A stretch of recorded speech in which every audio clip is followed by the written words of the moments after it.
نحمده ونصلي على رسوله الكريم اما بعد فاعوذ بالله السميع العليم من الشيطان الرجيم بسم الله الرحمن الرحيم رب اشرح لي صدري ويسر لي امري واحلل عقدة من لساني يفقهوا قولي رب زدني علما۔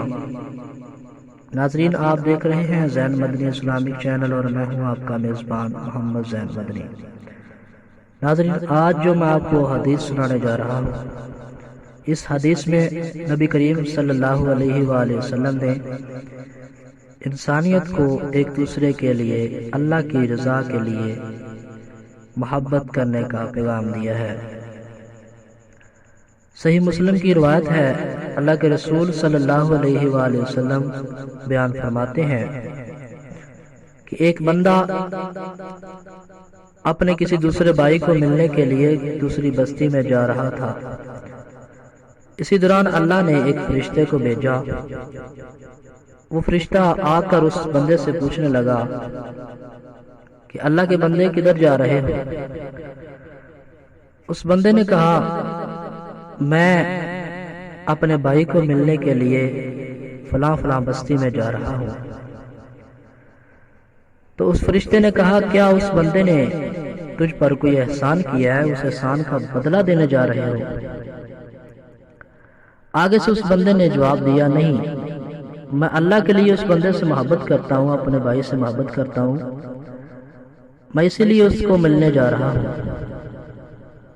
تو اس فرشتے نے کہا، سن اللہ کے بندے، اگر تو اللہ کے لیے محبت کرتا ہے تو اللہ بھی تیرے ساتھ محبت کرتا ہے۔ یعنی جو بندہ اللہ کی مخلوق کے ساتھ خالص اللہ کی رضا کے لیے محبت کرتا ہے تو اللہ بھی اس سے محبت کرتا ہے۔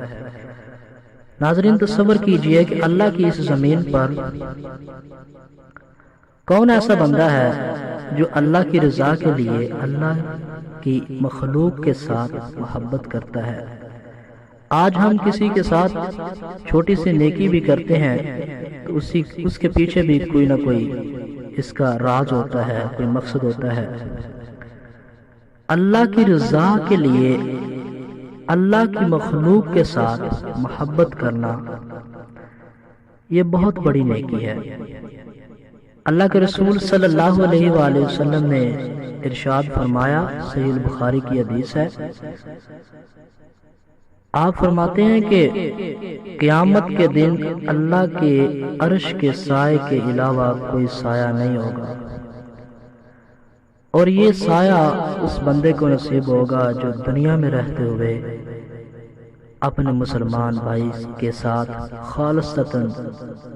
خالصاً اللہ کی رضا کے لیے محبت کرتا ہوگا۔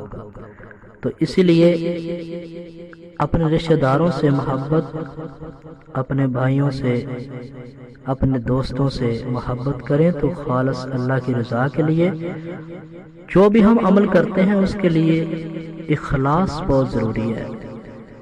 اللہ کے رسول صلی اللہ علیہ وآلہ وسلم کا ارشاد ہے، انما الاعمال بالنیات، اعمال کا دار و مدار نیتوں پر ہے۔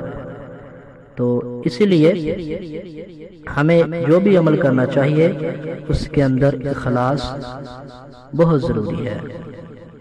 وآخر دعوانا ان الحمد للہ رب العالمین۔ السلام علیکم ورحمۃ اللہ۔